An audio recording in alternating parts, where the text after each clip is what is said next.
it's getting hard to tell, and that's my message.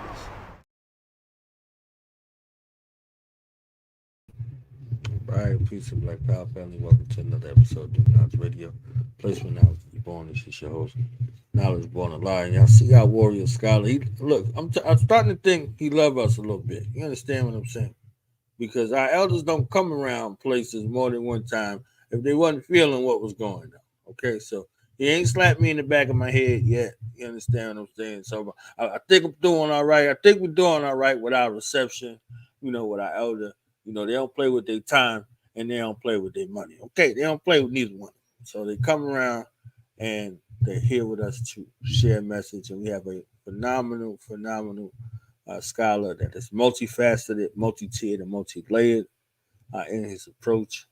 One of the most practical warriors I met in a long time, here to grace us with his presence and with his eloquence and his intelligence on this topic, this research topic that is a book in the making and a documentary in the making that perplexes me. Been perplexing me for the last 30 years. Okay, so it becomes my honor and privilege at this time to introduce some, present to others our warrior, our liberator here, our educator, our author, our poet, just a mastermind, founder and director of Harlem Liberation School.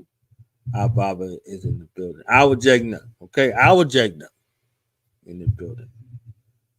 Ajay Tayumba in the building. Welcome Peace back to and the black power platform. family. Happy to have you here. Excited for you. I Happy know to you're be ready here. to get busy. I know you're ready to get Yes, busy. sir. So I just start off with the research question and move out your way, and duck so I don't get hit by no stray shots over here. In your perspective, Bobby, why are we still calling ourselves the N word and the B word in 2020? Okay. I'm going to give a partial answer to that. I have to go backwards and go forwards on this because I think there's some background people should know about before we go forward. But one quick answer is some of us still use the word nigga because we think it is unoffensive. We think that it was 2023. We're centuries away from our chattel enslavement, and this word is now safe. So we use it. Oh, that's a term of endearment because language is not static, language is dynamic. So things change. So, for instance, back in the 1300s, when somebody said, "What do we say? Who the 85% is what knowledge?" You say they're deaf, dumb, and blind. Right. But back in the day, dumb meant that you were mute, that you couldn't speak. Today, dumb means you're unintelligent. So language is not always static, it changes. Things that meant something in one time evolve and have a different meaning. So some people take the position that um, by using the word nigga, we have expropriated something or appropriated something that was developed to injure us and we made it work for us. And that's some type of, in some people's opinion, a revolutionary move. We hijack the term and we use it and we'll go with it. And white folk and non-black people better not use it, type of thing. But what I want to do before we get into, I think this has deeper layers to it, and I want people to be aware of its origins, what some of our most insightful psychologists and psychiatrists have said about this, and then we're going to wrap it up. So I would start with I think a good source for people to check out is a book written by a legal scholar named Randall Kennedy. It's called Origin of the Word Nigger, The Strange Career of a Troublesome Word. Origin of the Word Nigger, The Strange Career of a Troublesome Word. And I think to summarize some of the important points, he basically tells us that nigger is derived from the Latin word for the color black, which is spelled Niger, nigger, or Niger. And of course, romantic languages come from Latin. For those who get confused, when they say romantic, it means Rome. and Rome's official language was Latin. So Spanish, French, these languages are romantic languages because they derive from Latin, right? Okay. He goes on to say that whites use the word in about 10 different variations of it. Nigga spelled in these different ways. And that they used it to refer to black people as a descriptive word as early as 1619, as a descriptive word. And that by around 1833, roughly, that the word nigga changed from being a descriptive term, like a way of saying, oh, that's a black guy, that's that nigga, to being an insulting racial slur. And by the 1900s, all the way up to the present, the N word was featured, and it became part and parcel of the American social political fabric. So we see nigga in movies, nigga in songs, nigga in TV shows, cartoons, riddles, nursery rhymes. There was a popular nursery rhyme. Let's see if I can remember it. Eeny, meeny, miny, mo. I forget what we used to say, catch or something by the toe, but the original version of that went eeny, meeny, miny, mo, catch a nigga by the toe. If he hollers, let him go, eeny, meeny, miny, mo. So a lot of the songs that we used to have were actually promoted this concept of nigga. And like I said, if you see the people should check out the documentary. I believe the brother's name was Marlon Riggs, called Ethnic Notions. It really helps you understand how the denigration, degradation of black people was embedded deep into the American social fabric. In every type of performative, in theater, in song, in nursery rhyme, in jokes, in cartoons, they got Bugs Bunny in blackface, family. If you remember, if you see, I saw that as a kid. Bugs Bunny in blackface singing "I'm Going Back to Dixie," hooray, hooray. So this goes really deep.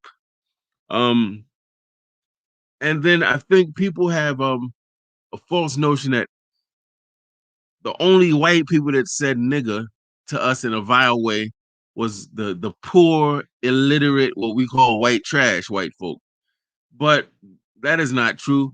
We have evidence and documents that anyone from Supreme Court judges to the so-called white trash citizens use the word nigga. And I should note this too. Historically, black people saw this word as insulting and racist, and they did not use it commonly in their regular conversation. And I should also tell people that black intellectuals were banging on this word nigga going all the way back to the 1800s. In 1837, a brother named Hosea Easton wrote a pamphlet entitled "A Treatise on the Intellectual Character and Civil and Political Condition of the Colored People of the United States and the Prejudice Exercised Towards Them," right? And he wrote that nigga is a opprobrious, which means disgusting, term employed to impose contempt upon blacks as an inferior race. The term in itself would be perfectly harmless were it used only to distinguish one class of society from another. But it is not used with that intent. It flows from the fountain of purpose to injure. The word, language is high, but man, very powerful. If it was just used to say that we're different from whites or attack or whoever, it would be cool. But he says, no, this term is specifically used to injure a class of citizen, right? And I think that his breakdown represents what most black people of that time felt about the word. Now we might be saying, okay, so well, what's the definition? Well, it's funny, there is no specific definition of nigga that I found in any dictionary. It mostly talks about in general, vague terms, that it is a racial slur that's considered obnoxious and insulting to black people, particularly black Americans. But we can imply the implication of nigga is that it means unintelligent, lazy, violent, hyper violent, uncultured, savage, incorrigible. By incorrigible, for those who don't know, I mean can't get right. You could teach them, you could train them, you could exercise them, you could put them in school, they're still not going to get it. Incorrigible, unsavable. right? Um, Now, something I think that is interesting is that some of our greatest African centered Black power psychologists and psychiatrists join this discussion because, after all, those would be professions that would be interested in why do we think this way? Why do we behave this way? So, you're going to find psychologists and psychiatrists would be the leading Black people involved in this type of discussion. Why do we call ourselves nigga? What does nigga mean? Who invented it and why? And what's its effect, right? I want to go through a few quick ones. Bobby Wright, who is based in Chicago, who's now deceased, he coined the term menticide. And you know, when you see "icide" at the end of a word, it means murder or death of some kind. Fratricide is brother killing brother, right? Infanticide is the killing of a baby or child. Menticide naturally is the killing of the mind, but specifically, Bobby Wright was talking about European or Eurocentric programming of the Black mind to make us believe that we're inferior to white people and that our purpose on this earth is to worship, obey, and serve white folk. Menticide, right? Uh, and then Amos Wilson, our famous psychologist, based from Mississippi but based in New York, told us so much, but very quickly he said, listen, in order for white supremacy to work, we must be out of our minds. Notice minds. We must be out of our minds. Now, this implies a lot. It means that whites in power deliberately work to make sure our thoughts and actions benefit them. In other words, I heard this statement as a child, fortunately, not in my home, but I did hear it in Harlem. I heard people say, boy, you must be out of your cotton picking mind. Now, I want us to deconstruct that. Cotton picking mind. What does that refer to? The legacy of enslavement. So if one is out of one's cotton picking mind, that means they're out of a slave mentality. Isn't that a good thing? Shouldn't we all be out of our cotton picking minds? Sure. So why would Black people say when you do something that's backwards or goes against the law of the home or the village, why would Black people you're out of your cotton picking mind? Are they trying to say that we should be in our cotton picking mind? And if so, who does that benefit? That's what we're talking about. The terms we use without thinking, the messaging we give without thinking about the subtext and the outcome. That what Amos Wilson says is right and exact. We're doing things and it is not accidental or incidental that the things we're doing that are backwards and self-defeating just so happen to benefit white people. Their holidays benefit them financially, economically. Some of our sayings benefit them. Our dysfunction in our homes benefits them. Why? Oh, because we wind up in their prisons where they make us, you might as well say modern day slaves. If you're getting 20 cents a day or an hour, you are essentially, and it's the year 2023, you are essentially a modern day slave. They take your name, they take your property, they tell you when to wake up, when to go to sleep, when to exercise. That's modern day slavery. All of these things are dysfunction in our relationships benefits them. How? Oh, because we get divorced. And you got to pay their lawyers just to get a divorce. You didn't have to pay no lawyer to get together. You got to pay a lawyer to dissolve the situation. Everything we do that winds up in our catastrophe benefits them. Is that accidental? Certainly not. You know, and so we can go on. There's so many things. Our cliquism, our tribalism, how we define what makes a good man, the things that women look for in a man, the things that men look for in women, often debasing each other, objectifying each other into physical things. And then 20, 30 years down the road, how big he is down there and how round she is over there ain't helping you build a nation, raise your kids, maintain any community institutions. That's not none of that's going to help you with that. That requires knowledge, wisdom, and understanding and discipline.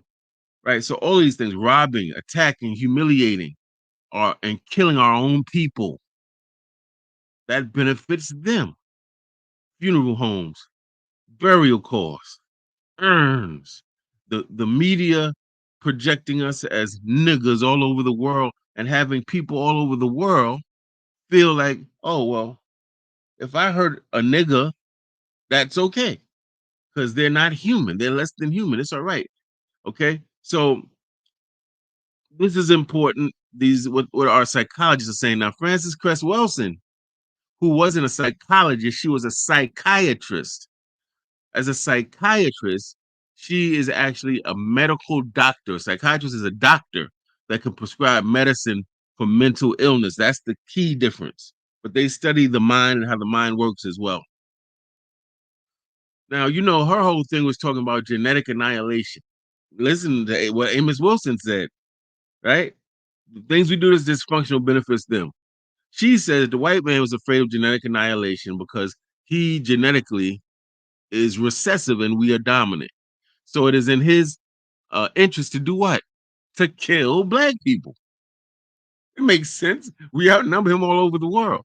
It's just that some of our people in other parts of the world haven't learned that they're black yet, right? But these East Indians and some our Puerto Ricans, our Cubans, dark, locked in the whole thing. If you saw them on the street, you wouldn't know that they were Latino, that they grew up in Puerto Rico. You wouldn't know that because they're black, they're Africans. They just were deposited in different parts of the world. So yeah, homosexuality, some say, including Frances Cress Welsing, also Nathan and Julia Hare wrote in the 80s that homosexuality was being pushed in the black community so that one, the physically strongest of our species, the men, would be weak and if it wouldn't want to fight. But most importantly, we wouldn't be reproducing in our race. It would populate our race. Clearly, that is not accidental, at least in the eyes of the people who subscribe to that particular philosophy, and I am one of them who subscribes to that philosophy. I don't think it's accidental that we got boys or black boys all of a sudden that's want to wear dresses, and the parents are letting them wear dresses and letting them change their names and letting them put on lipstick. I don't think that's accidental, and I don't think that people should see this as a moral, ethical issue. This is a political issue, family. I'm not talking about dehumanizing people because they want to have the sexuality. We're talking about the political implications of this. If we take this to the largest degree, what's going to happen? Brothers are not going to be having intercourse with women and impregnating women anymore. A whole group of people. We already got the group of brothers that are imprisoned, right? We got a large segment of our population, brothers who are prematurely dead. So now you got what's left. Now you got a large, significant population of brothers who say that they're attracted to men. They're not going to be impregnating women. So there's a lot of things you got to look at. And I don't look at this as beating up on anybody. People technically have the right to express themselves as individuals. When we're looking at this culturally and politically, we have to be astute enough to say, wow, this has political implications. That's right in front of your face that you can't ignore. All right. So what does Frances Cress Welsing say? She also says, as it relates to her constantly hearing nigga, bitch, hoe, slut, thought in music, she says, if you can train people to demean and degrade themselves, you can oppress them forever. You can even program them to kill themselves and they won't even understand what happened. And certainly, and it pains me to even say this, certainly if anyone follows, I believe we would call it trap music, popularized largely in Chicago, where there's a lot of gang warfare, and you look at the people on the face and doing live broadcasts on Facebook, how they represent themselves, what they call themselves, what they call the sisters, getting killed right as they're doing a live, fam, repeatedly, telling all their business on the white man's social media. then you get to see what she's saying. People, I think, are underestimating the power of the word. And the Bible talks about the power of the word, the husia, in which Dr. Molana Karenga translates the Medu Netta and Kemet, which the white man mistakenly refers to as Egypt. And you read those writings, they are very clear that there's power in the word. In fact, the Bible says in the beginning was the word, and the word was God, and the word was with God, and the word was God. And it talks about God having this power in declaring things and those things happening. Let there be light, and there was light. Right? And the Hosea talks about that similarly because, of course, a lot of the Bible comes straight from the Medunetta, an ancient Kemet. This power of being able to say something and manifest it. We hear it all the time now with white folk, the law of attraction and manifesting, but we were way on that tip thousands of years ago. So I think our people underestimate the power. I'm gonna kill you. You make me sick. Hmm. Yeah. See, we underestimate the power of that word. That what we say is a result of what we think and feel. And if we keep declaring that, that might manifest itself in the real physical world. Right? So if you're telling people that you beneath me, that I'm better than you ain't nobody, that's all that self-hate that Malcolm told us about. It's just coming right out on the record, coming out on the internet radio station, coming out in the hood at the cookout. And it's causing real issues with people. All right. So our brother Wade Nobles, no, excuse me, let's go to Naeem Akbar. Naeem Akbar, another brilliant psychologist of ours, elder now, talked about the need for us to break our psychological chains of slavery. Not real chains, but psychological. What's he talking about? That we have to reject anti-African values, standards, priorities, right? Okay, and we can keep going. There's so many. Now let's go with Wade Noble. Wade Nobles is brilliant because he brought us not only the concept of the Jegna, he brought that from Abyssinian civilization and what it means. A distinguished elder who has a record of having a body of work, who's fought for the Africans in the village, for the youth in the village, who's produced exemplary work, right? That's Jegna. And I know I use it, Brother Knowledge, I've heard you use it. He brought us that term. But also, he writes about a concept he calls psychic terrorism, the systematic use of terror to immobilize or destabilize a person's fundamental sense of security and safety by assaulting his or her consciousness or identity. Psychic terrorism, he calls it. But not only that, he has a whole, I'm going to actually read this. He has a whole piece that he wrote in an article that he wrote. The article is called Cultural Resistance to Psychic Terrorism. You can find it in the Sage Encyclopedia of African Cultural Heritage in North America. This is our dear Elder Wade Nobles. But in that article, he has a whole section on nigger. I'm going to read some of that. The invention of the nigger as a concept. It reads, African people have been the victims of both private and government sanctioned terrorism from the very first moment that Africa was invaded. One of the major acts of psychic terrorism was the ever present attack on the identity of African people. This was attempted via the invention of the concept of the nigger. Yes, black people, you didn't make up the word. It was made up for you, literally. It was, in fact, an act of psychic terrorism to disallow Africans to hold on to their own identity and to redefine the African as a nigger. As an instrument of psychic terrorism, the idea of nigger became all pervasive and ever present.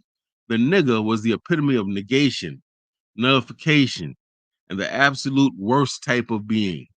It was the classification of those who were less than human.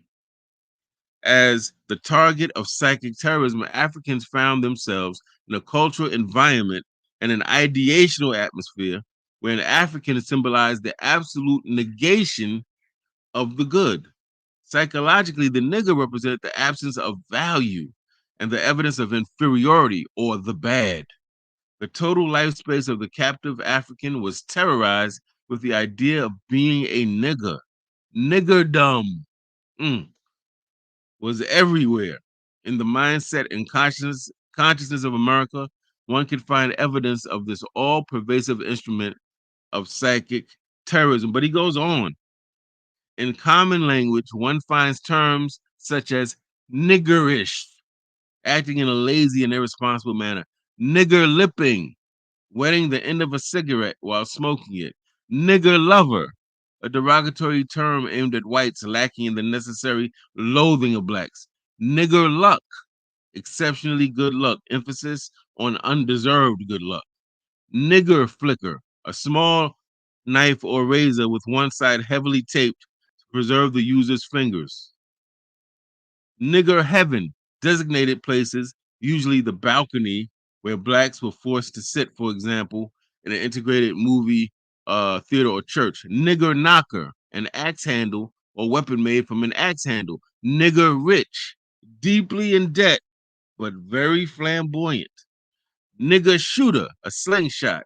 Nigger steak, a slice of liver or a cheap piece of meat. And it goes on and on and on with these different terms. And you'll notice they're largely sarcastic. Nigger heaven. Heaven's supposed to be this good place, but really for us, it means that's your designated inferior, dirty place in the movie theater where you pay the same money as whites, but you got to go to that part. So he goes really deep and he says, oh man, and he has it like 30 more of them. He goes on and on.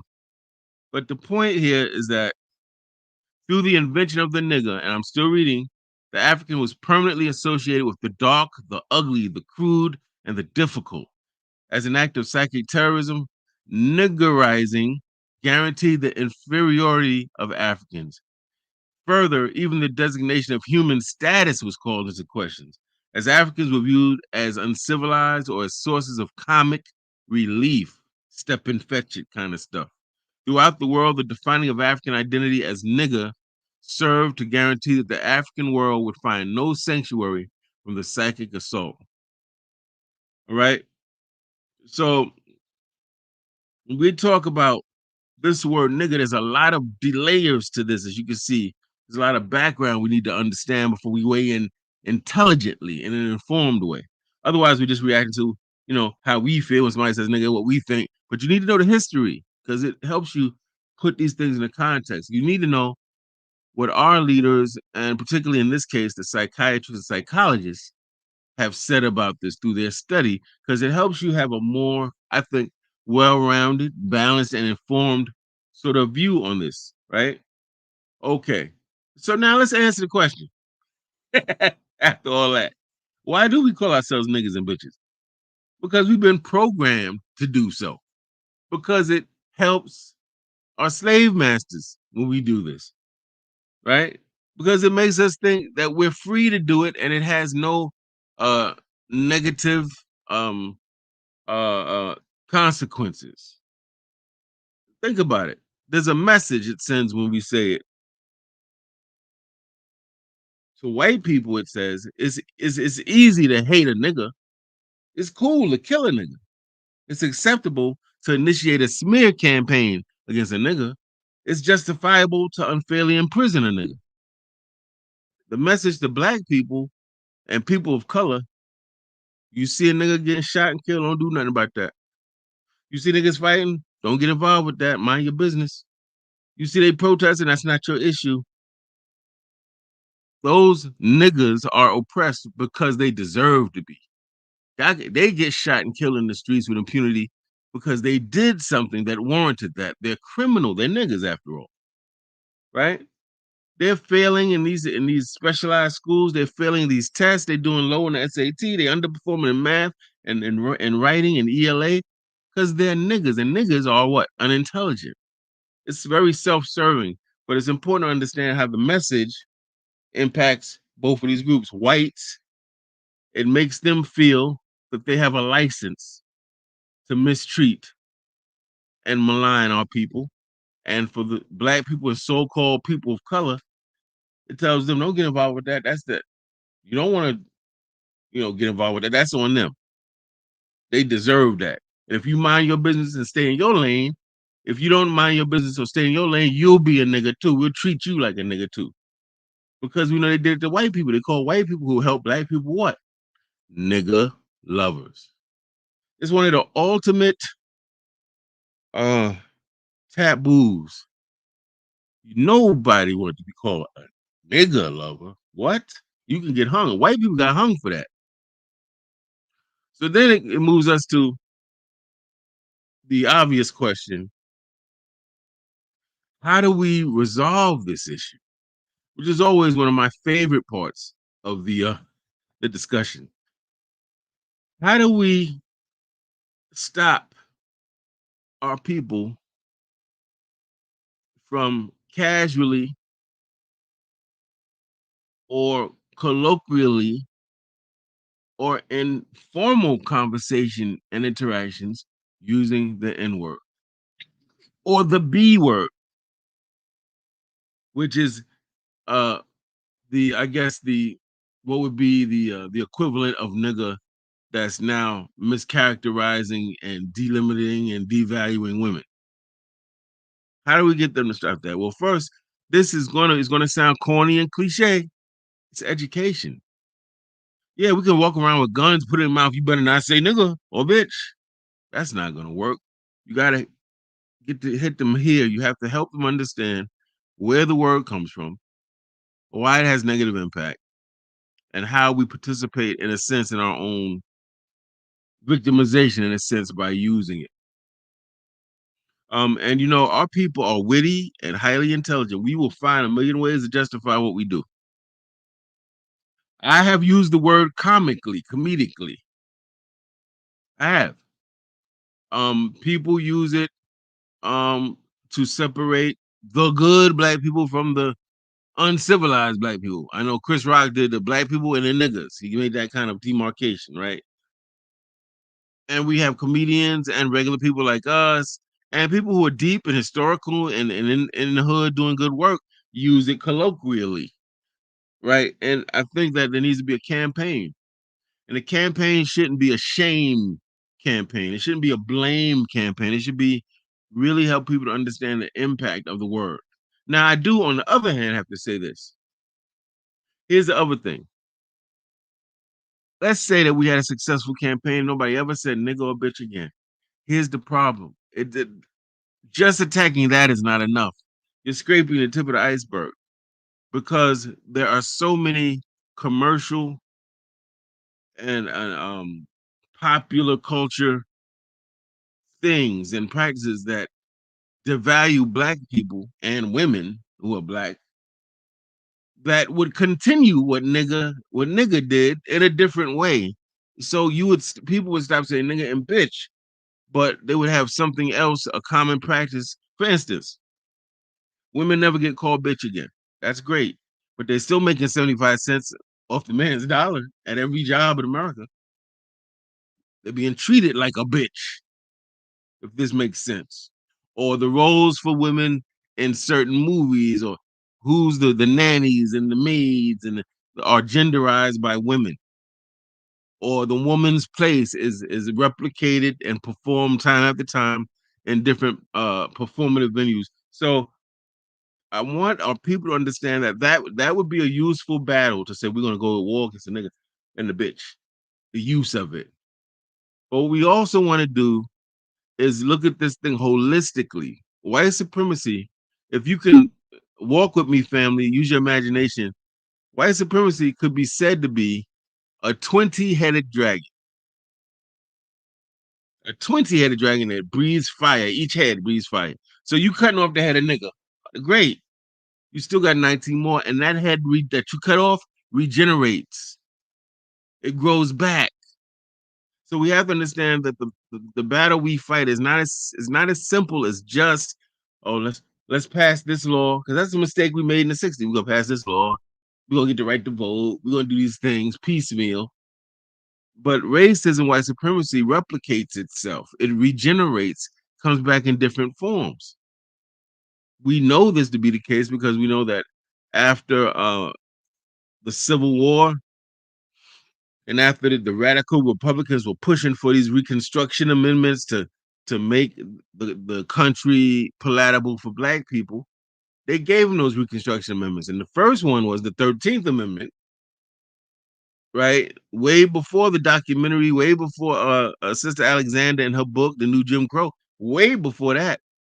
People like John Henry Clark and Dr. Ben was saying the 13th Amendment took chattel slavery, eliminated it, and recreated it through prison, the prison complex. So it says in there, it basically says almost verbatim, neither slavery nor involuntary servitude shall be permitted unless you have committed a crime and have been duly convicted.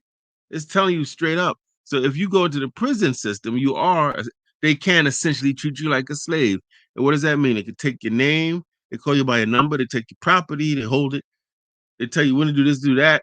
Your civil rights are taken away, which is why one of the reasons it's so difficult to mount a successful and effective prison reform movement, because the whole point of prison is that you're a slave. And now people say, no, we want reforms, but kind of it was set up where you don't have civil rights, so to speak. So we know, in other words, that racism regenerates. It comes back in different forms. Did a show about critical race theory, and the whole point of critical race theory was it was civil rights lawyers in the 1970s having participated in the civil rights movement, some of them in the Black Power movement, having fought to have the Civil Rights Act, the Voting Rights Act written into law by Lyndon Baines Johnson. They were trying to figure out, how do we have all these laws that we won, and yet schools are more segregated than they were before the Brown versus Board decision? And how is it that we still find that thousands of blacks are being disenfranchised from their right to vote and still are not able to vote, even though there's a Voting Rights Act? This is the point. Racism reproduces and replicates itself in different forms. So we have to now have the lesson there is that we have to look at this holistically and as a system. Does that mean that I'm saying that saying nigga and bitch is okay? No. I think there should be a movement to change our language, to make the language more accurate, to make the language more appropriate. But I also think we can't think that alone is the answer. That there's a whole lot of other things that have to go on for that to have its ultimate meaning and for it to stick. And my brother, I would say that's probably what I got for you on this issue.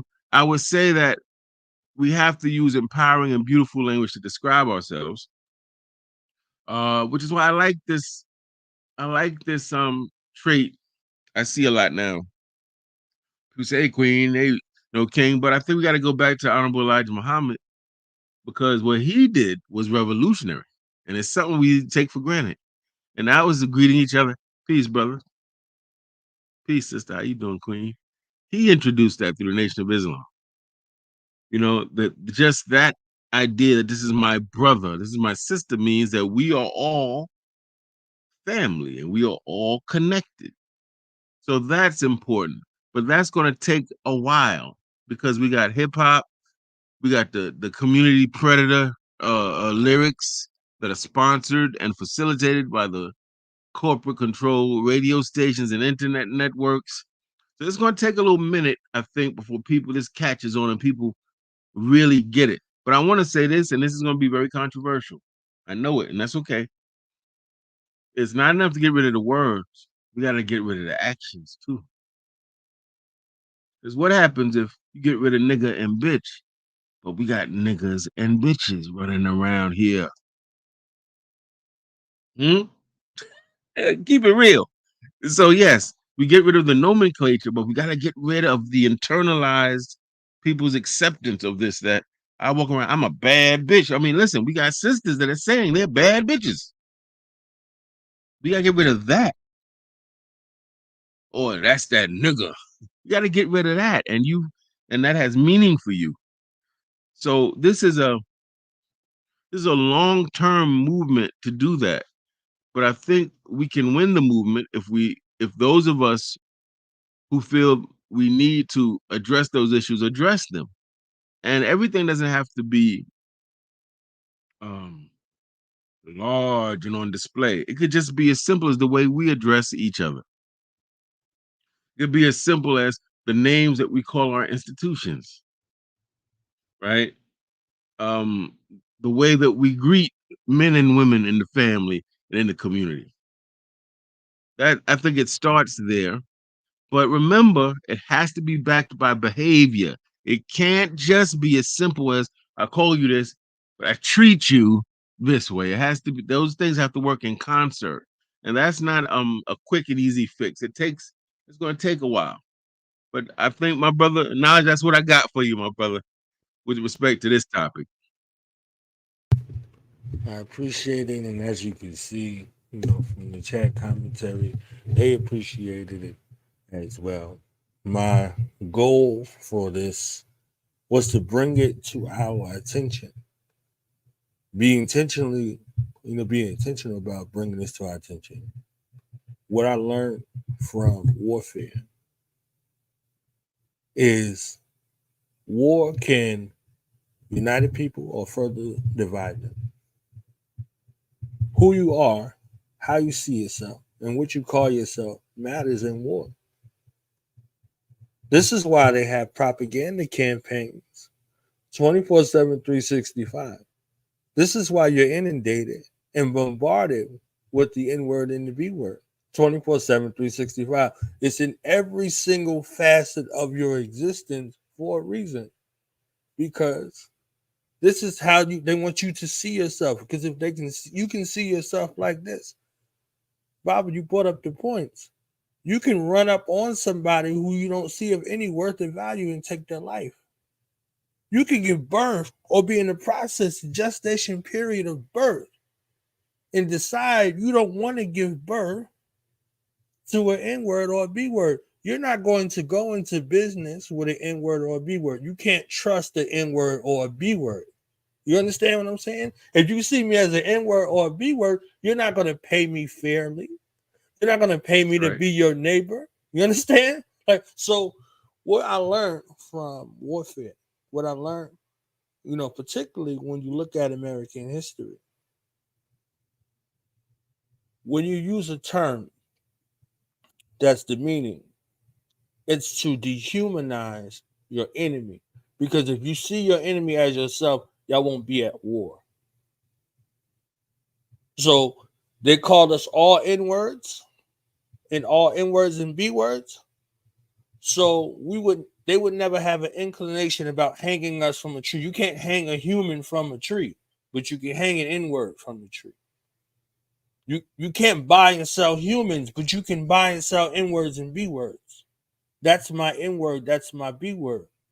So even with the endearing terms, we're still using the terminology that's associated with property and dehumanization. So even with if you said that was a very excellent point and a point of contention. If we took away the words, the behaviors would still be there. If you took away the words, the behaviors would dissipate. If I say to you, I'm not your N-word, I've seen it. I'm not. If I say, hey, brother, hey, I'm nobody's N-word. That brother and sister looked at me and said, my bad. It didn't refer to me as the N-word. Automatically. So every interaction after that is one that's righteous. So like the colloquialisms, the terms, and identification becomes there. They're necessary, but they're necessary when we see each other of worth and value. If you see me as your brother, or you see me of worth and value, you see me as divine, our interactions change. How we see each other, they change. You see what I'm saying? The issue that I ran into, and this is why this was so heavy on my spirit, is I was running into people who's supposed to have the knowledge. You understand? They chakras is the line. They vegan. They following the Savvy diet. They know all of the Eurasias. They can name all of the countries on the continent, and They Pan-African nationalists and revolutionary. They God body. They divine. They gave their life to Jesus. They gave their life to Allah. And we're still N-words. So, I've been to Mecca 7 times, my N-word. The black woman is God, my N-word, till she disagree with you, then she's the B-word. You understand? So, all of these aspects in regards to, everything, indiscriminate to where I found our people in the socio-economic, the political space, whatever the space was, whatever ideology they aligned with, whatever spiritual inclination that they had, I was still an N-word to them. Oh, this N-word don't want to be called the N-word. You understand what I'm saying? Like, I'm like, bro, like, no, I'm nobody's N-word. And they're like, hey, we can't. Oh, I can't call it. No, I can't call this dude no N-word. He all of a sudden he too good for the N-word. You understand what I'm saying? Like, this is the aspects that I was speaking to and speaking about. So I just wanted to end with this point because I know you have something else to say. The thing that unified Vietnam, the thing that unified Somalia was they had internal strife. They had internal strife with each other, and they were handling their differences, through combat. When the outsiders came in, they said, we got terrorists coming into our area. We'll deal with our stuff later. So they got rid of the terrorists, and all of a sudden they no longer have war. They no longer have war now. You see what I'm saying? So us looking at each other with worth and value, a foundational piece in our psychology is how we identify ourselves. Because if I see myself as a brother, I'm going to see you as a brother. If I see myself as a king, I'll speak to the king in you, whether you see it or you don't see it. If I see myself as a God, a representation of God's family, I'm going to look for that God in you. It might take you a little longer, but through my interactions, through my examples, 9 times out of 10, you're going to begin to discover that. Now, it's your own way for you to do that, but I'm going to facilitate this space on a consistent and persistent basis. I'm going to work on these other aspects and implement these divine spaces within my behavior, within my family dynamic. That's going to be an example. Because if someone is looking to change and they don't see change, they won't change. So this transformative space in regards to how we look at ourselves when we look in the mirror, what do we see? Do we see brother? Do we see sister? With our physical, emotional, mental, and spiritual space, all of these things being warred upon. Where is the redemptive space in regards to our existence? I know it's a fight. I know we got the 20-headed dragon that you spoke about. And most people won't fight if they don't know who they are. The Vietnamese were over their loudspeakers telling their people that if you die right now, you go straight to your ancestral realm. This is what they were telling them. This is why they were facing machine gun fire in a superior military. They didn't have no inclination about their life and safety. They were fighting for their people, and their interlopers left. They had to get up out of there. So they were outclassed. You look at Iraq and Afghanistan. Afghanistan started 20 years ago. They're not in Afghanistan right now. They had to retreat. So this was a superior might that went into that place, and they figured out that with 25 cents worth of explosives, guys who ain't have no shoes on their feet and man dresses on, figured out with 25 cents worth of explosives, we could cripple this military and get them up out of here. So if this was something that was true, they wasn't running around calling themselves Haji and saying and all this other stuff. They said we got some issues that we had with each other based off of tribalism and religious ideology differences, but that did not stop them from fighting for the future of their people. That didn't stop them.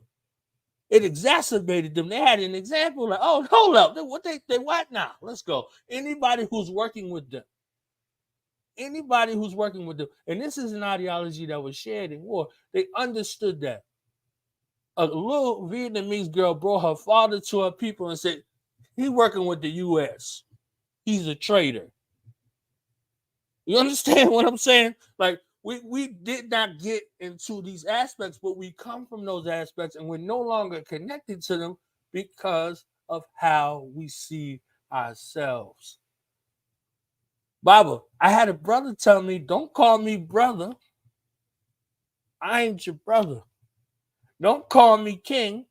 I ain't your king. Don't call me God. I ain't your God. But he ain't have no problem calling me his N-word or attempting to call me his N-word. He said, I ain't shit, my N-word. This is what he said to me, Baba. I'm like, brother. He's like, I don't want to hear brother. Sisters don't want to hear sister. They don't want to hear nothing divine. They're like, I'm a B, I'm an N. You understand what I'm saying? So this psychology has a behavior that's associated with it. They can shoot you in broad daylight, and if your mama with you, they'll shoot your mama. This is something that's plaguing my heart and spirit and perplexed me for like the last 3 decades of my life. All of the information that we have, all of the consciousness that we have, all of the rallies, all of the identification, all of this identity that's in crisis is detrimental to our people. We're committing genocide amongst ourselves. From the mental, from the emotional, from the physical, in the spiritual space. Wholesale. And then allowing collaborators to come in and finish off the job. So, I mean, I love all of the points. This is just where my mind is. And, you know, at the end of it all, I could just be tripping, Baba. People can call themselves whatever they want to call themselves. I might have just blew this out of proportion. You understand what I'm saying? I might have some ancestral overload that's going on. But when you look at root cause analysis for action and inaction, it's rooted on how you see yourself. If we on a basketball team or a football team, we on some kind of organized situation. If we in a workplace environment, we're not going to get anything done if none of us see ourselves of any kind of worth and value. Nothing's going to be successful. Nothing is going to get done. If we look out at ourselves as inept, inadequate, incapable, and unwilling. You know what I mean? So that space is in regard to victory. Victory might be 1,000 miles away. You know, the lessons say they wanted to go back home, but they couldn't swim. They wouldn't swim they didn't want to swim 9,000 miles. They wanted to go back home, but they couldn't swim 9,000 miles. So that 9,000 miles could have been 3 steps. But in their mind, it might as well have been 9,000 miles away. Liberation could be 3 steps, but it might as well be 9,000 miles away because of that inability or unwillingness to work towards something that's outside of the norm of the reality that you operate in. You know what I mean? So, man, I know you had some other things to say. Pardon me, Bobby. It was just Yeah. a little No, moment that's in so here. good. I appreciate that, man. We're here to not just to teach, we're here to learn. So I appreciate that. Um, for those watching, I just want to be clear that I'm absolutely in support of our language is important. Our language is very important. That it be precise, that it be empowering, that we not coddle people, that we not lie to people either. But our language should certainly not be anything that's devaluing each other. I think we get enough of devaluing from the police and the governmental apparatus and so on and so forth.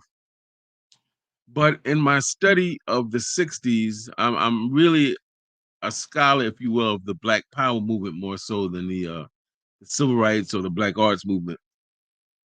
What the part that never gets discussed is all of the Black Panthers and Republic of New Africa people and all the different people in these organizations that had mental breakdowns that were peaceful and calm, but now became domestic abusers, that became drug addicts, that killed themselves, No one talks about that. And this is unfortunate because there's a story in that we need to be that's a warning for us. These people in the Black Power movement family were between 16 and 22 years of age. If you were 25, they said you was old, they didn't trust you. Eldridge Cleveland was like 30, they call him old man. They didn't trust the older generation. So they started out already without a lot of seasoned wisdom that 30, 40, 50 year olds would have. And they were very romantic, had very big romantic notions about revolution. If we just feed the people, if we say brother and sister, if we arm them and teach them and give them books and political education, and what they found was they knew that the white man would target them. But all the ones I heard in the documentary that talk about COINTELPRO, the FBI's targeting Black Power organizations, not one of them knew just how deep and serious and sustained COINTELPRO was. Not one of them. They couldn't possibly have known. They were 16 to 20 something years of age. They'd never been in anything like that. It was way over their heads. So some of them couldn't deal with that. So listen, Kwame Ture told me when we brought him up to school that he said our expression was free by 63. Free by 63. And that's before the Black Power movement even started. He was still a civil rights, he was still a nonviolent student activist at that point with SNCC. But the point was there was a little bit of political naivete. People felt this is going to happen, it's right around the corner. And it wasn't until they're older activist revolutionaries, they look back and they study revolutions in all these other places and they realize, oh, revolution is not a sprint, family. It is always a marathon. It's always a marathon. This is why so many people, this is why political education, those of us like at Harlem Liberation School, something that we're very big on, we don't tell it, like Amilcar Cabral said, tell the people the truth. Don't tell them no easy lies. Don't tell them no. Tell them the truth. That this is vicious. That your brother or sister may call the feds on you to get that $10,000 reward money. That the person you grew up with may be somebody you got to watch. That they're going to work on your mind. They're going to deprive you of food. They're going to make sure you can't get a job. You ain't going to be balling and rich. All the Uncle Toms are going to have all the money. All the community predators are going to be balling. The sisters going to be looking at them. They're going to be looking at you like, hey, yeah, he's deep, but he ain't got no money. You got to deal with all that. That's not going to be easy. And I think if we were to do it again, we got to have a spirit. There has to be a spiritual component. You can be atheist all you want, but there has to be a spiritual component. There has to be something bigger than you that helps you understand that you're working for something bigger than yourself. You're connected to something that is powerful and something that gives you stamina. And I just want to caution us to say, if it was that easy, we'd be free. I mean, I want you to really think about that. If this was that simple, we'd be free. I want you to think about Marcus Garvey, Amilcar Cabral, Chokwe Lumumba, Asai Shakur, people that have done more than any of us put together, may have known more than most of us put together, may have gone through more, and they didn't win liberation. That doesn't mean they were inadequate. It means that this thing is a little bigger and a little more complicated. And we gotta be, if we're gonna win it, we have to be very clear on what we're dealing with.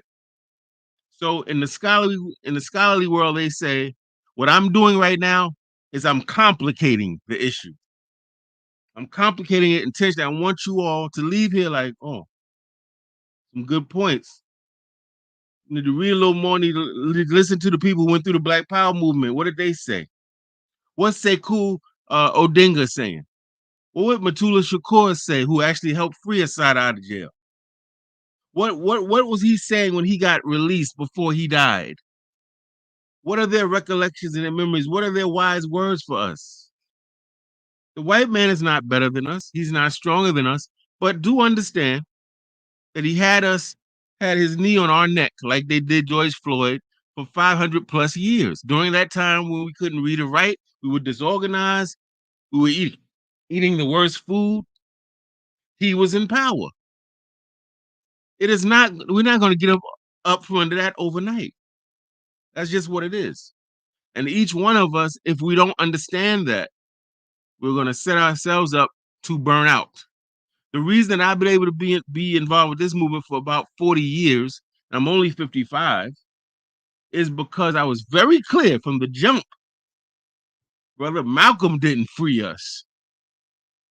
I'm a fingernail of Malcolm, a fingernail. Garvey didn't free us. I'm a pinky toenail of Garvey. So what that's telling you is that we haven't figured it out yet. There's still room for different approaches. There's still room for a new way of looking at this. Right? But that's very important. So I don't want anyone here thinking I'm going against brother knowledge. We're pretty much in agreement. I'm just trying to complicate it by saying that the language, the disempowering language has to go. However, what I said was we can't just think that's the victory. If we still got people running around here thinking that they're bitches and niggas and hoes, that it has to be, we have to focus on both. Because if I tell you that you are a slave, you're inhumane, you're a bitch or whatever, that's one thing. If you believe it and act out those archetypes, that's another.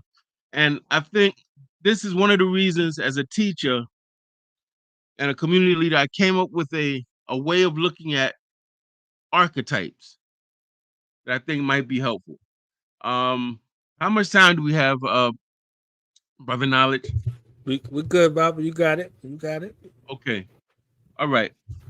I think I'm always looking for ways to make something simple for people to get. And I look at movies. I'm a movie buff. I like stories. I like the intelligence, the creativity it takes to put a story together, the different parts of it, right? To get you to this. They did all this to get you here. There's some genius involved with that, which I appreciate. And of all the movies I've seen, there's Matrix, there's a lot of deep movies. But to me, one of the deepest movies was the movies that we all saw as kids during Thanksgiving and the white man's Christmas and all that, when our families were together. And it was a childish movie. So we probably didn't take it seriously, but The Wizard of Oz, to me, is mind-blowing, and it has answers in it. The white man who wrote it, Frank Baum, was writing it to make a critique and a satire of the economic state of the United States. And those symbols were economic symbols. So Oz, the Wizard of Oz, is the Wizard of OZ, ounce. Emerald City, Ruby Slippers, he's talking about economy. But I see in that an answer or a way of looking at our situation. Because the main characters, there's four main characters: Dorothy, Tin Man, Cowardly Lion, and I'm missing somebody. Who am I missing? Scarecrow. I'm missing. Say again? The Scarecrow. Scarecrow. Now, when we were kids, we just saw they were cute characters, but they were symbolic of archetypes. I look at it, I'm Africanizing the Wizard of Oz, by the way. I'm looking at this as symbols in our community. When leadership comes into our community, they say, we want to help, we want to do this. What are we doing? Who are we dealing with? What are we coming up against? The brother or sister thinks that they are a scarecrow. They have no brain. They're unintelligent, incompetent, can't solve problems. But coming up against the Tin Man has no heart. What's that mean? You have no heart. You're heartless. That means you're a thug. That means that you'll knock old lady over the head, take her money. Heartless Tin Man. We're coming up against people who are supposed to be leaders, natural leaders, may even be big and strong, can fight. They're cowards. They don't take their rightful place on the throne. Right? And Dorothy is the combination of all of those characters. Because when you don't take your rightful place on the throne, when you think you're unintelligent and incompetent, and when you have become heartless, you are lost. and far away from home. That's symbolic of people who are not connected to their original culture, lost and far away from home. So what happens? One by one, they're told they all have this problem. So they think, so they've been told, so they've internalized. They've been told if you just follow the yellow brick road and get to the wizard's gonna solve your problems. So they go through different things, but one of the key things they go through, the wicked witch. Because remember, anytime people are trying to get empowered and free, they're not doing that by themselves. There's an enemy somewhere, and there was an enemy. While these three characters were trying to figure out how do I get a brain, how do I get a heart, how do I get home, how do I get courage, there was a wicked witch, and she was from a distinct geographic location, the West. Does this sound familiar? Don't you have a wicked witch that's from the West? Western thinking, right? Western world, Western civilization. And although she's not right with those characters, she's at a distance. How can she see and hear everything they're saying? Because she has a crystal ball. Well, in our world, we call that cameras and cell phones and TVs with cameras in them and mics that don't quite cut off when they're supposed to, and phones that you can't take the battery out of, that tracking where you are everywhere you go. That's the Wicked Witch of the West. Hearing all your plans. Okay. So what's the Wicked Witch do? She doesn't like to see people get empowered to try to organize for freedom. So she throws something in their way. She sends them through a poppy field, fam. What does poppy make? What do poppy plants produce? Opium, heroin, sedative drugs. We see in Harlem in the 70s, we were put through the poppy field, man. Then in the 80s, we were put through crack, family. That's the Wicked Witch. Finally, we get through all that. We get to the wonderful wizard. We expect to get all our answers, all the stuff we wanted from this entity. For some of us, that entity was college. For others of us, that entity was a person. For others of us, that entity was whatever it was, an organization, a book. This is the one magic bullet. If I just get this, I'm free. So they get to the wonderful wizard. He sends them on a errand to kill the Wicked Witch. They kill the Wicked Witch, come back, and they're trembling because he has this deep voice, powerful voice, scaring the mess out of them. And then Toto, who's Dorothy's dog, pulls the curtain back, which we know means reveals something that was hidden. And what we see is not a wonderful wizard, but a stale, frail, and pale white male. No power. He's old and he has no energy. He's scared. And what does he do? He sees these four creatures or people are mad as hell. They went through all this. They went through all that to get here to find out he can't help them. So they coming at him. If you look at the movie, they're coming at him like they're gonna militate on him a little bit. He says, "Look, I lied. I'm nothing but a hot air balloonist. I lost my way and I came here and they worshiped me as God. So I followed up with it. I pretended I was a God." He said, I can't really help you. He went through each person. He said to the lion, I can't give you courage because you already had it. Listen, I can't give you because I don't have the power to give it. But furthermore, you already have that which you seek. You've been lied to. He says, but where I come from, we get people like you this. And he gave him a medal of like courage, of valor, like you would get in the military. The scarecrow says, I can't give you a brain. I don't have the power. This is deep. But even if I did, you already have intelligence. And at that point, they're like, yeah, Scarecrow, you were the one that helped us figure this out. And you were the one. And in The Wiz with Michael Jackson, they're like, yeah, you're the one that's quoting all the philosophers. So yeah, he was always intelligent. But we get people like you, where I come from, this. And what did he give him? A diploma. What we're trying to get to here, family, the Wizard of Oz is breaking down how the enemy makes us vulnerable and dependent on him by making us insecure, by making us think we're lacking something important, and that to get this thing we're lacking, we got to go to him. We go through our whole lives to get to this place and realize that's not where it was. It's not out there. because the good witch later comes back and tells Dorothy what? You want to get home? Oh, baby girl, all you had to do is click your heels 3 times and say what? Who remembers? There's no place like home. That whole movie, all the characters, every single scene and word was a setup to tell you that you're looking for your answers all over here, and it's in here the whole time. And that's the trick of it all, is that somebody who's not stronger than you, better than you, brighter than you, has convinced you that he is and that you have nothing, are nothing, and will be nothing, and got you chasing him all over the world trying to get what he got, not realizing you had it the whole time. If we look at that as it's just an analogy, it'll help you understand some of our very basic problems, some of the archetypes that we have in our community and why they're there. And it gives instruction for some of the things that leaders and community organizers and activists should be doing. It means that a large part of our community says, I can't do that. I can never go to college, uh, build this building, draw this cartoon, but you draw all the time. You're the best cartoonist that we have. No, no, no. I can't do that. They're the scarecrow.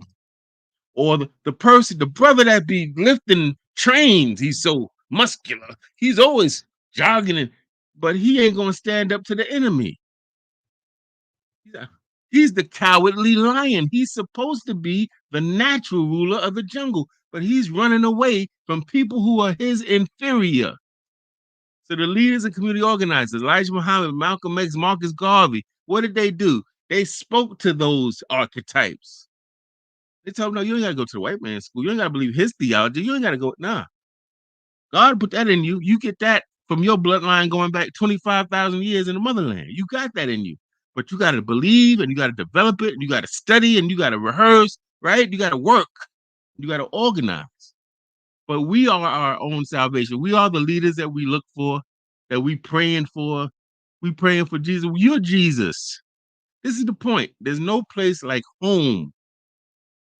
It also tells us that in our community, we're going to have people who are, as my queen Brenda Hilaire says in this thread, are frauds. As they know that there are people who think they're dumb, weak, lost, right?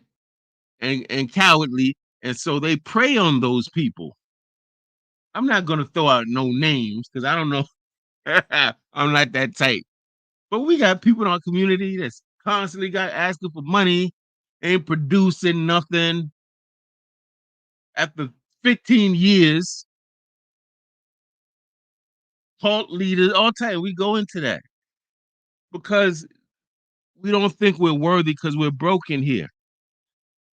Part of the goal of leaders is not just the material things that we need, not just that we need guns to protect ourselves and martial arts. We need schools, of course, but there's something lacking here and here where people who are brilliant don't see their own brilliance.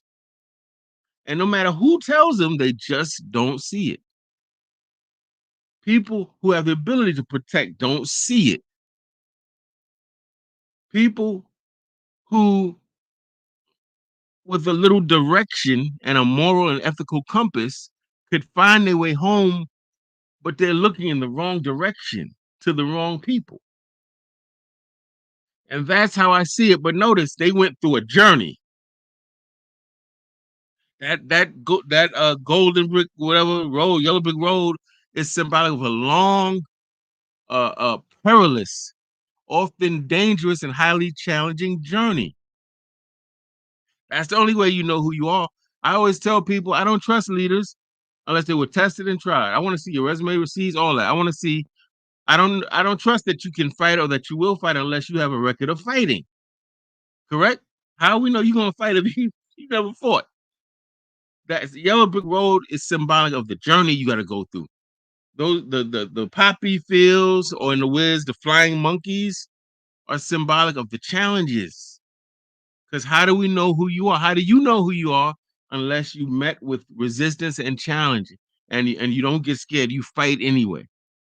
So for me, that movie, and I'm gonna do a series on this one day, brother Knowledge. These different movies and kind of decoding them in a political way, because I think it would be interesting. But that's a movie. If you get a chance, look at it again and think about what we said, and you go like, "Whoa, stuff you missed." When the Wicked Witch sent it to the poppy field, she says in the movie, "Ah, I'm gonna send them through the poppy field and put them to sleep. Yeah, put them to sleep. Why? Because poppies make opium and heroin. Isn't that what the Wicked Witch in our lives has done? Yes. Try to make us believe we're ugly, we're stupid, we can't get right, no matter we're incorrigible, no matter how much you teach us and train us, we don't get it. That's I'm trying to tie this in. That's all of that is what a nigga is supposed to represent. Nigga is supposed to represent you're lost. You don't even know your own history. You're a punk. You don't fight when you should fight, and if you do fight, you fight your own people. You don't fight the people you should be fighting. You have no courage, right? You're unintelligent. You're incompetent. That's nigger. All of that is nigger. All of those negative associations were when they thought they were niggers. Weak. Didn't want to do nothing. Scared to move this way and that way. Didn't believe anything would help. Nothing was gonna work. Right. So to me, that movie really does a good job in a symbolic way. Remember, the white man didn't intend for that. That's the meaning I took from it, right? But if you really look at that movie and plug this in, you're going to see what I'm saying. A lot of the elements we need at a basic level to understand what we're up against and what we need to give the people, what the people need, a sense of somebodyness, right? A sense that, man, I'm not perfect, but I ain't just nothing either. Like I ain't right. I come with something. I come with some skill. I come with some talent or gift or knowledge base. And now if the leaders can try to figure out ways, programs, initiatives, institutions that can bring these people together and can help the lion stop referring to himself as the cowardly lion. Well, I'll be damn. I mean, that's like say, hey, I'm nigga John. What? You actually call yourself that? Cowardly lion? Right? Have people start seeing themselves as who they really are. Change their names metaphorically, so to speak, and give them a sense of somebodyness and not just empty. Have them doing real work that builds them up too, and they interact with other Africans and new Africans who come with different skill sets, different weaknesses, different strengths, but together we form like Voltron. That's the name of the game, but it's going to take time, family, because the white man is not better or bigger than you, but he's more wicked than you, and he's been at it a lot longer than you, doing devilishment on this planet. If we beat him, we can beat him, but it ain't gonna be the way I think we're gonna beat him. The ancestors gave us the clue. Y'all are y'all familiar with the trickster character in African folklore and literature? The trickster character. In America, the trickster character would be people like Bugs Bunny, the Road Runner. These are often small, not particularly strong characters who somehow can out can beat or defeat much bigger, larger, stronger opponents, right? Because they outthink them. And no matter what the white man got, his weapons and this and that, we can outthink them and we can out strategize them. But we gotta believe we ain't gonna do that walking around here like Dorothy, the Tin Man, the Cowardly Lion, and the Scarecrow. We got to get rid of those voids, replace those voids with courage, and their opposite equivalents, and we have a chance at victory. And I think that's where shows like Do the Knowledge Radio, hopefully organizations like Harlem Liberation School, and all the different true and authentic organizations in our community are trying to get us to that place. In different ways, they're saying we're giving you scholarship programs, We're building schools. What is that saying? We're going to make sure there ain't no scarecrows. That's what we're saying. We're getting rid of that. You don't know how to organize? We're going to teach you. Don't worry. Just come in. Just keep coming. You don't know how to do basic math and solve problems? We're going to teach you that. You don't know knowledge itself? Your knowledge is going to make sure you get that. You just keep tuning in. It's if you look at the analogy I'm making, you can see it in your life, you know? But I can tell you this, the white man's church, his scholarship, his way of thinking, his values are not our salvation. They're not. That's a yellow brick road that will never lead to our victory. But we got wonderful wizards that was real wizards, family.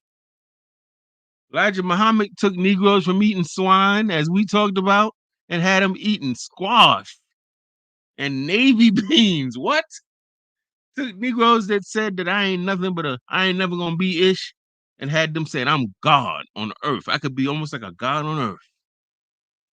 You see, that's a real wizard. He took people that was addicted to heroin, family, and made them upright and righteous. He took men that were cowardly and put them in that fruit of Islam and taught them that martial arts and self-defense and made them strong again. You see, we have real wonderful wizards that are real, authentic wizards, but we got to connect to them. That's why no matter how much smart I think I am or old I think I am, I keep reading. I'm still trying to get these blueprints and trying to put this in place and figure this out. But to sum it up, family, we will win. I believe that. But it's not gonna be easy. It ain't gonna be easy. I can tell you that. Because some of our best and brightest went up against them with all they had. And they made a dent, but they didn't topple white supremacy. So that's telling you this enemy ain't gonna be no 2-round fight here. This is gonna be a Errol Smith Jr. Terrence Crawford fight. This is gonna be a fight to the end, but we can win, particularly if we understand that analogy we're talking about. You know, I'm done with that, my brother. I done talked everybody's ears off. I didn't mean to do that, but Definitely good, Bobby. You got any final thoughts for the family, and tell them where to reach you and how to support you as well. a lot of people been buzzing, man, in the chat. I see Bob Cosmic always come through. My queen Brenda's there. A lot of people with some good commentary. It's all right. It's all right. How do we end white supremacy? Well, I don't know how to pronounce the first name. Is that Javia? But what I just got through talking about for the last 20 minutes is essentially the answer to that question. Presented as a metaphor, and I tried to explain it. And it's not a simplistic. See, this is what I'm saying. It's not a. I can say, oh, we're going to end white supremacy, right? We're going to read this book, and we're going to each donate $50. And nah, it's going to take a multi-layered approach, and really understanding what we're up against, understanding the nature of the beast we're fighting, not as we think it is, as it really is. That it will do anything and everything and sell its own mama to defeat you. We have to understand that. That it has no holds barred, it has no moral laws that it will not violate. We really got to see it as it is.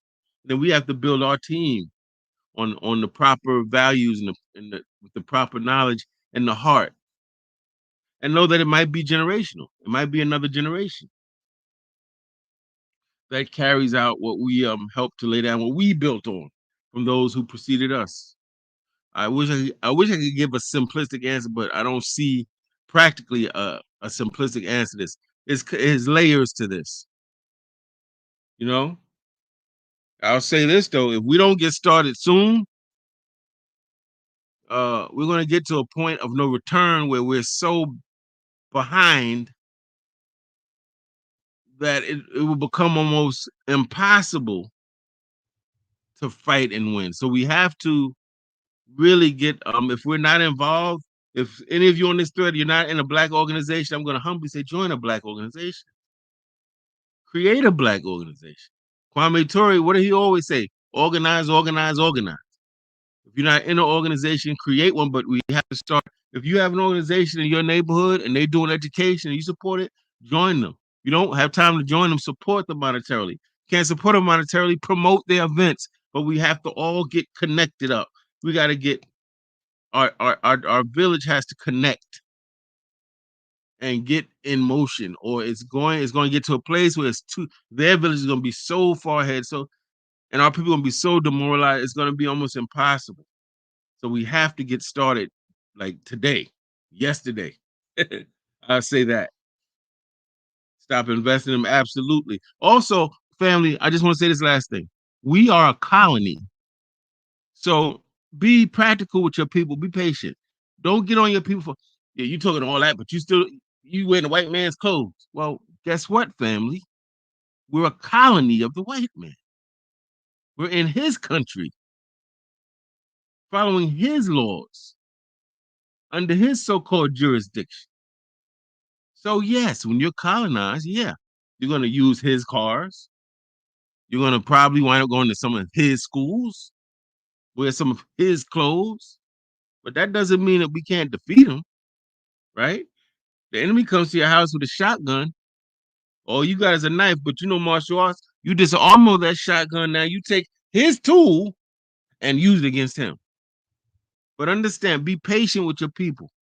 We are colonized people. This is not easy to come from being a colony to being free. And even in the African independence movement, if you study that, you're going to see those nations that fought those 5, 10, 15 years for their freedom, a lot of them became neo-colonial leaders.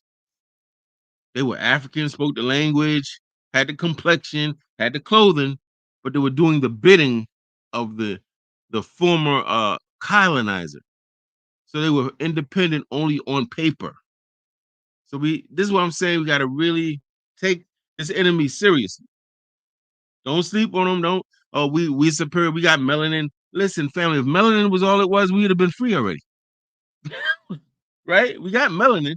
You got it's our ability to be strategic, to have accurate information, to be fearless when it counts, and to trust each other, and to build networks of Black people and new Africans that have different skill sets, and put it all together. You know, I'm done, brother Knowledge. Thank you, man, for putting that the link up for Harlem Liberation School, family. Check us out. Subscribe if you can. If you like what we're doing, what we're trying to support, we're open to donations. We are very practical. Money is necessary. So if you want to support us in that way, you can do that through Cash App, $ TR. I could probably type it in just in case. You never know.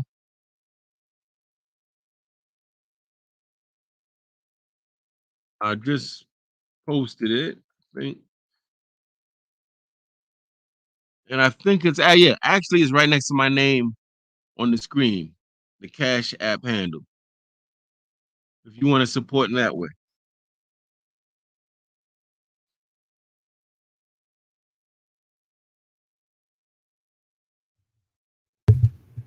Baba, thank you. You and your magnificent queen for coming through and blessing us. You understand what I'm saying? And making it plain, giving us a practical checkup from the neck up. I thank you for this broadcast and the previous broadcast, and in the future, you got some time. You want to come through. This is another hub for you. To come through and say what's on your mind in the truest sense. We got a lot of love and respect for you, and and it's mutual, brother. It is mutual. That love and respect goes right back, good brother. Because we look at the work.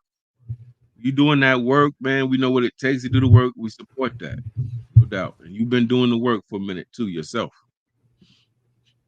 Definitely. Going to continue, regardless to whom or what. That's right. That's right. Ain't no cowardly lions over here. Definitely not. Definitely not. Keeping it real. Right. But man, thank you, brother. I'm gonna bow out and tend to this lovely queen over here. Been so supportive. Got my favorite snack over there. She may have to fight me to get me off that snack. I see. That's one of my favorite snacks over there. But anyway, thank y'all, family, for listening, for your time. for the knowledge. Thank you, good brother. Thank you. All right. We out, y'all. Peace. Peace. Black power. The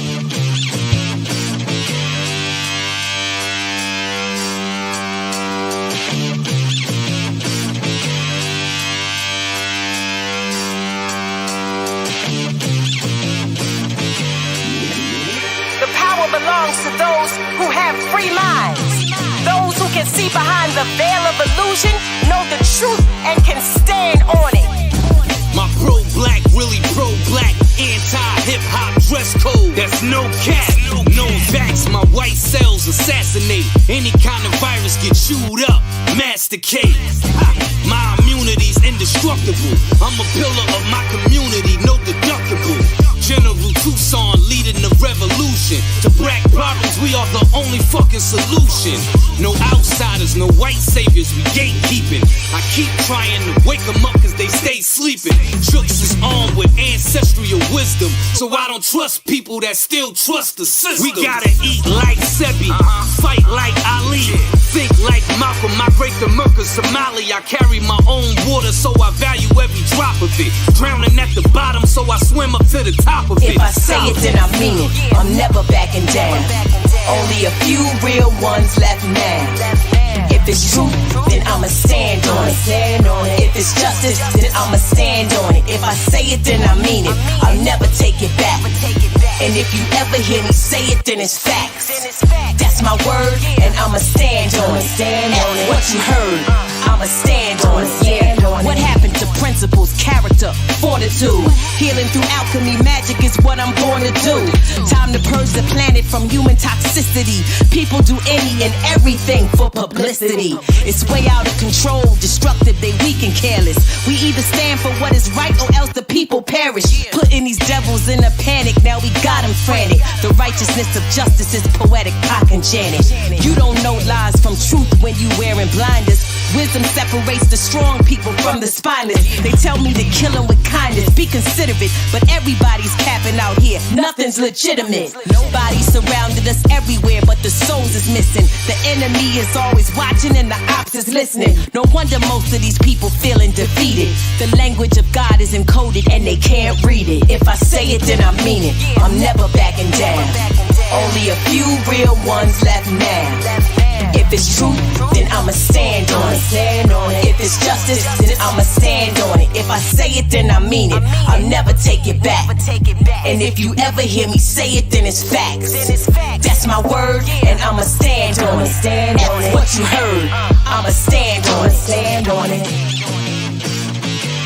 Rusty Jugs, Kai Phoenix, yeah.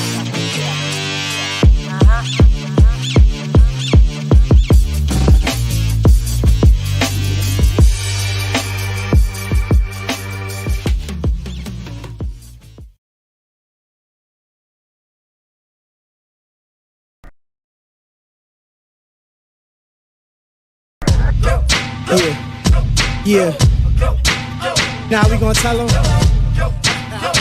that in front. We tell them like this, yo. I'm an African. I'm a African. I'm an African. I'm a African. Yeah, y'all like that? So no more. This man's mind is open. I'm an African. I'm a African. I'm an African. I'm a. Let's get back to the gritty. And that motive is best developed by recognizing the common enemy.